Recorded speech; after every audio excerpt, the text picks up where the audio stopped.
Fala, família palmeirense, Verdão classificado, mais uma final, 7ª final consecutiva no Campeonato Paulista, nesse clássico importante contra a equipe do São Paulo, clássico polêmico, e esse jogo deixou o nosso treinador Abel Ferreira com uma pulga atrás da orelha após a boa atuação do Maurício. Vamos reagir junto aí, vamos ver o que o Facicani falou sobre essa partida importante do Palmeiras, o qual o Verdão se classificou, galera. É o seguinte, vamos fazer essa análise inicial do que foi a partida. Se hoje nós tínhamos aquela certeza de que em algum momento vai sobrar para o Maurício a entrada do John Arias nessa equipe quando for titular, pelo menos ele e o Flaco Lopes hoje deram respostas ao Abel. No sentido do seguinte, tudo bem, torcida pode pegar no meu pé, mas que eu fiz por acontecer hoje, eu resolvi, e vai ser difícil me tirar, vai. Beleza. Eu acho que a gente não pode se apegar só por um jogo, né? Mas esse também foi o jogo, e isso é importante, e tem que valorizar se o cara tiver uma sequência de boa evolução. O Abel manteve um time e ele jogou bem. Então hoje tem que dar um mérito ao técnico do Palmeiras, ao Abel Ferreira, que ainda não fez a substituição que a gente espera, né, de colocar o John Arias como titular. O time dele em 60% do jogo deu muita resposta, todos os jogadores hoje foram bem, todos, o Kelvin hoje, mesmo com algumas dificuldades que todo mundo sabe hoje, o São Paulo também não explorou a lateral do Kelvin, ele foi muito bem, teve também evidentemente, claro, o lado esquerdo. O Abel colocou a escalação correta. O Abel colocou a escalação correta e os caras estão correspondendo dentro de campo. Lembrando que o Maurício já deu um passe bom no jogo contra a equipe do Fluminense. Eu até pensei assim, não vou falar nada do Maurício porque é cedo, foi apenas uma partida, mas o Maurício nesse jogo contra a equipe do São Paulo, parabéns ao Maurício, queimou minha língua, calou a minha boca, calou a boca do Facicani também, e de muitos que criticaram o Maurício. Que bom! Isso é muito bom, que a gente não torce para que o jogador não performe bem, né? A gente torce para o bem do clube. E tem que jogar sempre os melhores. Parabéns ao Abel que conseguiu fazer o Maurício jogar. Pelo menos nesses 2 últimos jogos aí, o Maurício vem jogando muita bola e vai deixando o Abel com uma pulga atrás da orelha para colocar o John Arias nessa equipe, galera. Pelo menos naquilo que ele tem como convicção. Se ainda não é momento de fazer uma mudança radical, de trocar John Arias, de trocar o Maurício, de trocar o Flaco Lopes, o que era o mínimo que a gente esperava? Ter, evidentemente, a resposta em campo, num jogo decisivo como foi contra o São Paulo. E o jogo hoje aconteceu. E o Palmeiras hoje deu a resposta no jogo correto, na hora certa. Tá certo? Então é o seguinte, daqui pra frente, esses caras têm a chance de mostrar, e o próprio técnico Abel Ferreira, o seguinte, que essa equipe está se tornando cascuda, e aí ele justificar aquilo que ele falou há 3 semanas quando o Arias chegou, que vai ser difícil entrar na equipe. Eu acho, claro, como todo mundo, que o Arias tem que ser titular. Mas, se a gente pegar que em algum momento ele pode ser titular, pelos últimos jogos, ou pelo menos nesse recorte recente, quem teve uma participação, digamos assim, um pouco mais tímida, talvez tenha sido o Alan. Hoje ele fez um jogo mais tático, de cobertura ali em relação a ala direita, onde estava o Kelvin, mas evidentemente, ele fez um jogo em que, para aquilo que ele se propõe, que deveria se propor a fazer, que é jogar do meio para frente, o Alan hoje deixou um pouquinho a desejar. É verdade, eu fiquei de cara com o Alan, porque eu esperava mais do Alan do que do próprio Maurício. Para mim o Alan tem bem mais qualidade do que o Maurício, é mais jogador do que o Maurício. Eu esperava que o Alan performasse melhor do que o Maurício e não é o que está acontecendo. Pelo menos no meu ponto de vista, talvez você pode discordar de mim, torcedor, mas eu acho que o Maurício está jogando mais bola do que o Alan. Por incrível que pareça, o Maurício está jogando mais futebol do que o Alan, pelo menos neste momento. Então, se fosse para substituir, com certeza, se for para analisar quem está jogando melhor, eu acho que o Alan perderia a posição para o Arias. Então, se numa bola dividida o Maurício continuar jogando bem, o Flaco Lopes e o Vitor Roque, felizmente essa dupla está sincronizada novamente, como foi em um bom período do ano passado, e você tem, claro, toda a montagem do meio campo com o Andréas, com o Marlon, vai acabar sobrando pro Alan, que é um bom jogador. O meu medo nessa história toda é, se sobrar pro Alan, e o valor de mercado do Alan? Como é que fica daqui para frente? Porque o Palmeiras tem o Alan como uma peça que depois da Copa do Mundo vai ser vendida. Vai ser vendida. Então, qual o valor que o Palmeiras espera? O Palmeiras espera aqueles 40 milhões que ele pediu no começo de janeiro, quando veio a proposta do Napoli, ele não quis vender? Porque ali era um hype. Agora, se o menino começa a perder um pouco de espaço, esses 40 milhões vão virar 35, podem virar 30, e aí aquele bonde que poderia ter sido muito bom até para o Palmeiras fazer outros investimentos em substituição ao Alan e ter trocado antes a chegada do John Arias, o Palmeiras talvez vá ficar esperando por outras formas. Então... isso é verdade, porque o Palmeiras não quis vender o Alan por 40 milhões de euros para o Napoli. Se o Alan começa a jogar mal, o Fassicano tem razão. O Palmeiras pode ter perdido aí um grande negócio. Então esperamos que o Alan consiga desenvolver um grande futebol, porque talento o cara tem. O garoto tem talento, ele não tem medo de ir para cima da marcação. Mas eu não sei o que está acontecendo com ele, que nesses últimos jogos ele não consegue demonstrar aquele futebol que a gente esperava dele. E quem está surpreendendo nós é o Maurício. Para mim o Maurício era carta fora do baralho. Quando o Palmeiras contratou o John Arias, eu ainda falei em vários vídeos aí. Pra mim, quem tem que sair do time é o Maurício. E o quadro está se invertendo. Quem agora tem a chance mesmo de sair do time do Palmeiras, provavelmente seria o Alan. É só pra gente deixar bem claro essa situação, tá bom? Hoje, o Palmeiras deu um grande passo e numa final, aliás, num Campeonato Paulista, em o que a gente cobrava ano passado. O que a gente cobrava?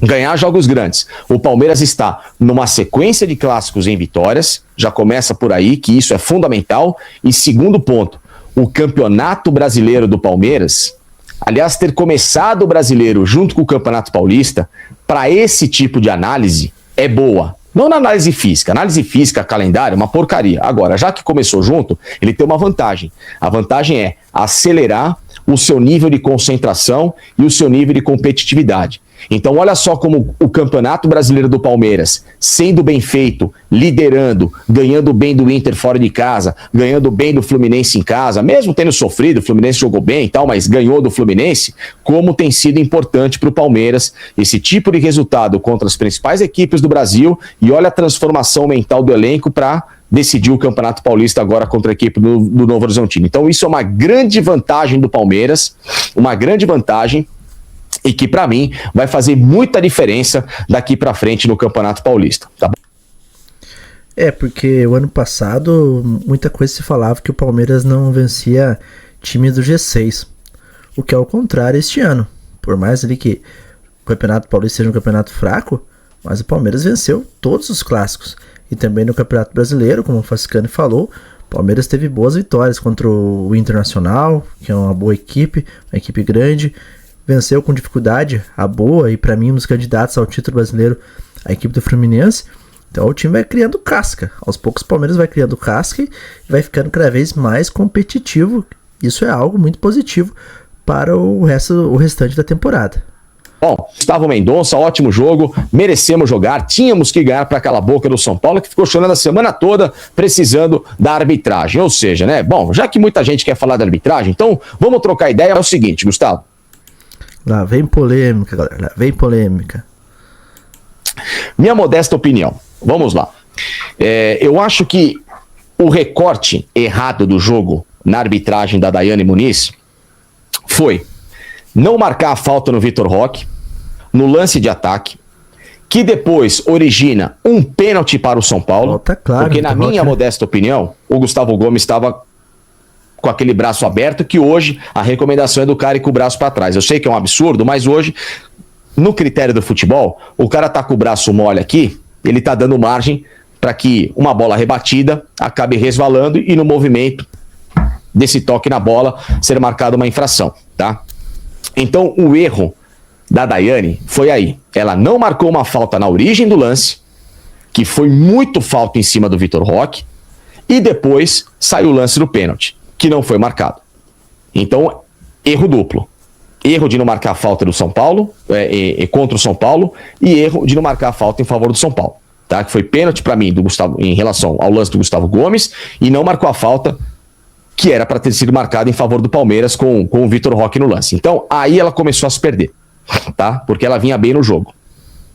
Depois, O pênalti do Marlon Freitas, eu conversei com 2 árbitros, tá? Um deles trabalha comigo, que é o Loeblin. Pra mim, na minha modesta opinião, o primeiro pênalti ali, com a bola bateu na mão do Gustavo Gomes, pra mim foi pênalti. Eu marcaria aquele pênalti se não houvesse falta antes no Vitor Roque, que pra mim teria que ter marcado falta no Vitor Roque. Então eu não daria o pênalti, eu daria a primeira falta. Agora, se não tivesse sido falta no Vitor Roque, eu daria sim o primeiro pênalti. Pra mim foi pênalti, claro, sim, mas como teve falta no Vitor Roque, eu daria a falta. Agora, o segundo pênalti ali eu acho que não foi nada. Aquele pênalti do São Paulo que a árbitra deu, pra mim, o Marlon Freitas não fez nada. Pra mim, lance normal do jogo. Essa é a minha opinião. Mas o que vai dar de choradeira essa semana aí do São Paulinos, isso pode ter certeza aí. Vai ter muita choradeira. Vamos dizer que o Palmeiras se classificou através do apito. Pode ter certeza, galera.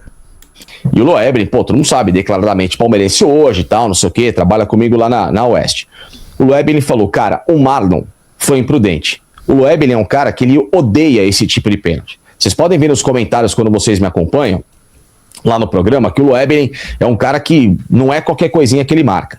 Mas esse lance, conversando com ele, ele deixou bem claro. Facinca, pra mim, o Marlon Freitas vai na imprudência. Ele chega para disputar a bola com o cara com a mão aqui.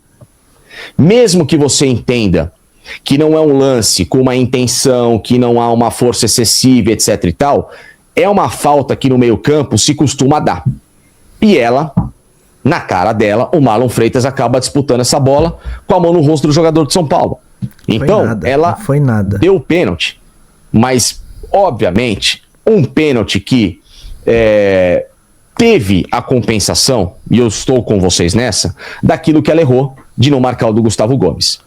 Entendeu? Então, pra mim, a arbitragem da Daiane, ela se confundiu, ela foi muito mal nesse recorte. E alguns movimentos em campo, por exemplo, 3 lances em que o Palmeiras estava tentando rodar a bola, ela estava na frente, atrapalhou a jogada. Então, assim, erro de posicionamento. Então, meus amigos, é o seguinte, na minha modesta opinião, o Marlon Freitas, tá?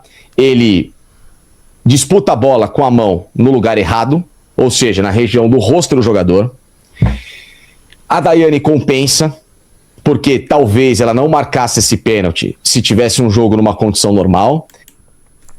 É impressionante como tem gerado polêmica nesses clássicos do Palmeiras, envolvendo a arbitragem, né, galera? O ano passado, o Palmeiras foi penalizado muitas vezes. O quanto roubaram do Palmeiras no ano passado é uma vergonha a arbitragem contra o Palmeiras e ninguém falou nada. Agora, nesse jogo contra o São Paulo, tem São Paulino falando que o Palmeiras ganhou no apito, que foi a arbitragem que ajudou o Palmeiras. Pra mim, não foi a arbitragem. São Paulo não jogou nada. Estou falando isso sem clubismo. O Palmeiras tem várias coisas a corrigir. Por mais que o lado direito do Palmeiras não foi muito explorado ali, eu acho que o Kelvin tem que melhorar muito, a lateral direito do Palmeiras. Ele até fez um jogo bom contra o São Paulo, mas o São Paulo não jogou nada, essa é a verdade. Então não adianta colocar desculpa na arbitragem, tem que engolir o choro quietinho. E ela errou ao não marcar o pênalti do Gustavo Gomes, que pra mim ele tá com o braço mais aberto, e a falta que ela deveria ter marcado em cima do Vitor Roque. Entendeu? Então ela criou uma puta de uma salada e no fim das contas acabou manchando uma partida que, na minha opinião, não teve nenhum tipo de polêmica. Nenhum tipo de polêmica. Eu não vi nada de errado nesse jogo. Mas a gente pode lembrar daquele lance lá que o Vitor Roque no primeiro tempo acabou se machucando, tal, que deveria ter marcado falta. Sim, são critérios de jogo, são faltas bestas e tá tudo certo. Mas agora, lances capitais, erros grosseiros, eu acho que esse recorte do jogo ela errou. Mas não acho que foi uma arbitragem trágica. Nós já vimos arbitragens, meus amigos, cretinas contra o Palmeiras. Cretinas. O ano passado, houve sim escândalos de arbitragem contra o Palmeiras. Coisas escandalosas. Jogos em que o Palmeiras foi sumariamente prejudicado. Principalmente jogos contra a equipe do Cheirinho. O Palmeiras, quando joga contra o Flamengo, não é só o adversário do Flamengo. O Palmeiras joga contra 2 adversários. É o Flamengo e também joga contra a equipe do apito. Essa é a verdade, galera. Para o final da Libertadores. Sem comentários. O jogo com o Flamengo no Maracanã. Enfim, nós vamos citar uma série de jogos. Como a gente pode citar jogos que o Palmeiras foi beneficiado também, aquele lance justamente contra o São Paulo do pênalti do Alan.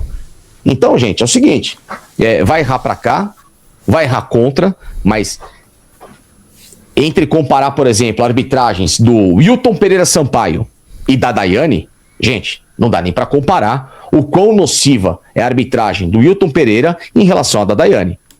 Pelo amor de Deus, esse Wilton Pereira Sampaio deveria ser banido da arbitragem brasileira. O que esse cara roubou do Palmeiras é impressionante. Esse cara não deveria nem colocar os pés dentro dos gramados, na minha opinião. Entendeu? Então, assim, na minha visão, o Palmeiras passa, teve esse pênalti que deveria ter sido marcado, teve o pênalti da compensação, e o São Paulo, vamos fazer uma análise agora correta, tá bom? Pra gente não ficar só em arbitragem, vocês sabem que eu acho um pé no saco, mas e que quando tem que falar, tem que falar. Vamos falar bem. O que o São Paulo jogou hoje? Nada. O que o São Paulo chutou no gol hoje? O São Paulo passou o primeiro tempo inteiro sem chutar no alvo. O São Paulo foi chutar a primeira bola dele no segundo tempo com quase 20 minutos. São Paulo jogou nada. Jogou nada. São Paulo teve a empolgação de ir pra frente com 2-0 nas costas e que conseguiu os lances ali polêmicos. O lance do pênalti do Gustavo Gomes que não foi marcado e o pênalti que foi marcado do Marlon em relação à Bobadilha. Pronto. O jogo do São Paulo se resumiu a isso. O São Paulo não teve nenhuma chance clara de gol. O São Paulo não teve nenhum jogo articulado. O São Paulo não teve nenhum jogo pelas pontas. O São Paulo não explorou em nada qualquer deficiência do Palmeiras. Primeiro, o Palmeiras estava bem postado. O Palmeiras estava bem organizado. O Palmeiras fez um grande jogo. E segundo, o São Paulo também não jogou merda nenhuma. Então que fique bem claro isso também. Porque vão falar da arbitragem, vai ter choramingo, vai ter um monte de coisa. A gente não precisa, às vezes, ser cego para reconhecer um lance aqui, um lance acolá, a favor ou contra. Enfim, cada um tem sua opinião, não tem problema. Não tô aqui para mudar a opinião de ninguém. Tô aqui pra gente ter bom senso na análise. Bom senso é uma coisa que os torcedores do São Paulo e a mídia não vai ter. Porque vai ser fácil colocar a culpa na arbitragem. Você pode ter certeza que ninguém vai admitir que o São Paulo não jogou nada. Eles não vão admitir, galera. Eles vão colocar totalmente a culpa na arbitragem e vão dizer que foi a arbitragem que ajudou o Palmeiras. Você pode ter certeza que nessa segunda-feira vai bombar as mídias sociais e os influencers do São Paulo vão falar que a arbitragem foi a principal causa do Palmeiras ter se classificado. Pode ter certeza que eles não vão admitir que eles não jogaram nada contra o Verdão. Agora, uma coisa nós temos que ser unânime. O São Paulo não perdeu o jogo por causa da arbitragem. Claro que não. O São Paulo não perdeu o jogo pro Palmeiras hoje por causa da Daiane. E nem o Palmeiras foi pra final porque o juiz ajudou. O São Paulo perdeu o jogo hoje porque ele jogou nada. Porque ele não jogou nada. E porque o jogo podia ter sido morto já no primeiro tempo. Se o Piquerez faz aquele gol que ele perde no lado esquerdo do campo. Então, meus amigos, é isso que eu tô falando pra vocês. Tem que ficar bem claro o seguinte: o São Paulo não jogou absolutamente nada. O São Paulo mereceu perder. Eu acho que o 2-1 ainda ficou barato, pelo que o São Paulo não jogou, pelo que o Palmeiras poderia ter tido de mais ousadia, no segundo tempo principalmente, que ele começou a controlar um pouco mais o jogo e dosar. Mas a arbitragem da Daiane, com erro para um e erro para o outro, porque ela errou para os dois lados, tá? Ela erra para os dois lados. A arbitragem da Daiane não interferiu na construção do resultado. Tá bom? Enfim. O resultado só não foi maior mesmo porque o Palmeiras... O grande problema do Palmeiras é que o Palmeiras começa bem as partidas. Sufoca o adversário. O Palmeiras consegue fazer ali 15, 20 minutos, 25 minutos de sufoco no adversário. Pressiona muito o adversário no ataque. Quando o Fluminense foi assim, o Palmeiras pressionou o Fluminense ali mais ou menos 20 minutos, né? Aí depois o Palmeiras fez os gols ali, o Palmeiras se acomodou. Quando o São Paulo não foi igual ao jogo do Fluminense, não foi, com certeza. O Fluminense foi bem mais competitivo que o São Paulo, jogou muita bola contra o Palmeiras, dificultou o jogo para o Palmeiras, o Fluminense. Por pouco o Palmeiras nem empata com o Fluminense, hein? Com uma vitória apertada. Já o São Paulo e Palmeiras e São Paulo, melhor dizendo, foi um 2-1 disfarçado. porque o Palmeiras poderia ter aumentado, já ampliado a vantagem já no primeiro tempo. Porque se o nosso Piquerez, nosso lateral Piquerez, chuta aquela bola certinho no gol, o Palmeiras já poderia ter feito mais um gol na partida, poderia ter abrido 3-0 no São Paulo. Então, Piquerez, pelo amor de Deus, Piquerez, como que você me erra aquele gol? Como que você perde aquele gol, cara? Dá um canudo na bola, Piquerez, pelo amor de Deus. Tudo bem que você é lateral, você não é centroavante, mas cara do céu, chuta, dá um canudo na bola. Ele não fez nenhum dos dois, nem chutou e nem cruzou, né? Chutou pra fora. Vamos lá. Parará. Mas normal, tá chegando agora. O John Arias ainda vai se entrosar e vai ser titular da equipe do Palmeiras, tá bom? Vai sim. E isso sem contar que no mês que vem ainda vai voltar o Paulinho, tá bom? E o Piquerez também perdeu um gol. Nossa, Isabela, é o que eu falei agora. O gol do Piquerez no primeiro tempo foi bizarro, né? Foi bizarro. Porque ele podia ter cruzado pro Alan, mas eu vi na transmissão, pelo menos do canal que eu tava assistindo, o pessoal, ele tinha que ter cruzado pro Alan e tal. Não. Gente, cadê o lateral? Cadê o lateral? Gol, cara. Que finaliza em gol. Por que acabou o lateral que faz gol? Por que acabou o lateral que chega na linha de fundo e dá um canudo cruzado? Júnior, Roberto Carlos. Por que toda vez o lateral ele tem que chegar na linha de fundo e cruzar? Não é verdade? E isso eu falo pelos dois do Palmeiras. O Kelvin e falo do Piquerez. Na verdade, Fascani, eles nem cruzaram, nem chegar na linha de fundo, eles chegam para cruzar. O Piquerez, pelo amor de Deus, ele cruza de qualquer jeito. Ele chega na intermediária e já chuta a bola de qualquer jeito, na área, e seja o que Deus quiser. O Kelvin é a mesma coisa. Não, parece que não existe mais aquele lateral que vai lá na linha de fundo e cruza. Os laterais do Palmeiras cruzam todos da intermediária. Essa é a verdade. E o cruzamento de qualquer jeito. É brincadeira, hein? O Piquerez ainda era um lateral que se arriscava mais a finalizar. E o Piquerez se tornou um jogador que hoje ele virou nulo nesse fundamento. Então aquele lance que ele pega a bola cruzada não era para ter tocado pro Alan entrando. Era para ter batido melhor no gol.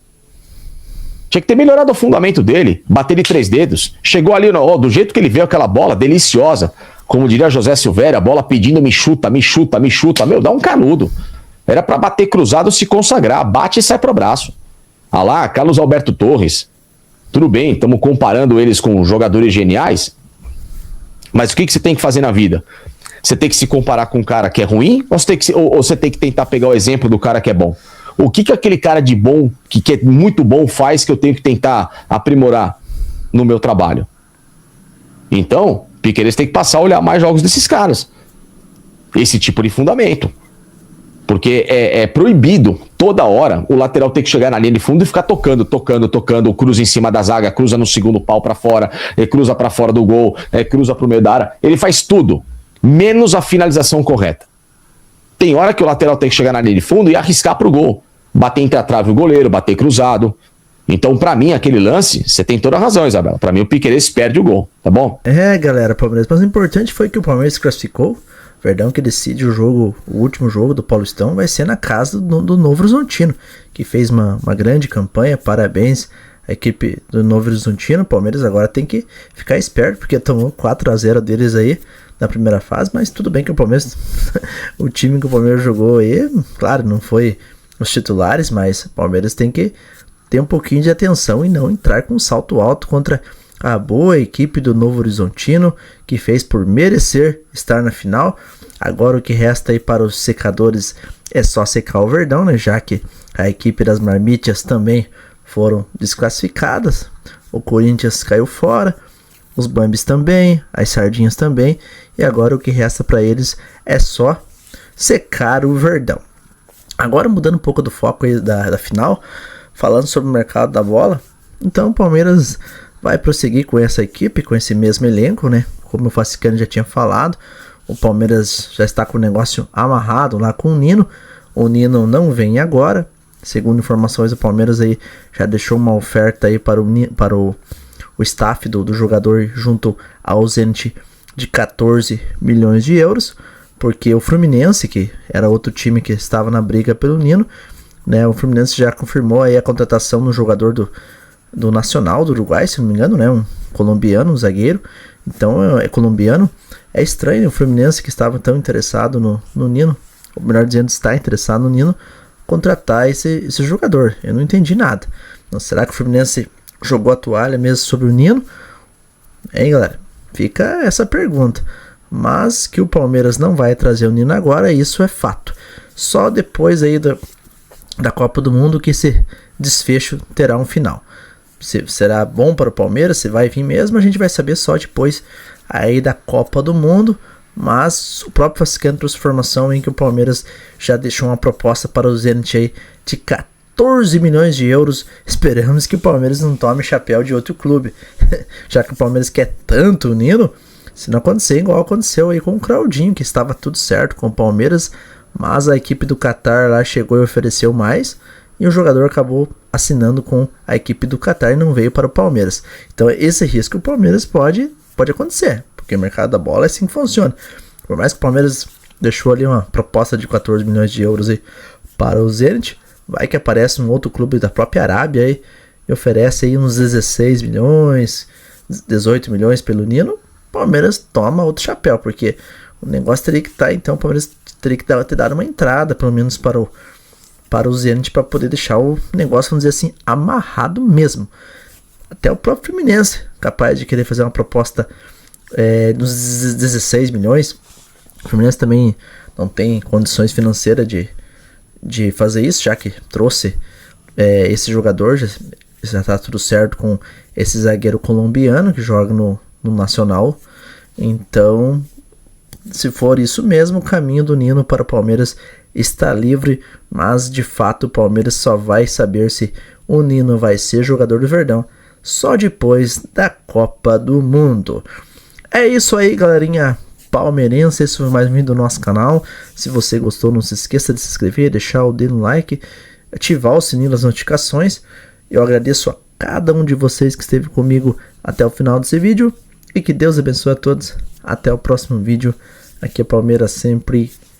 Falou!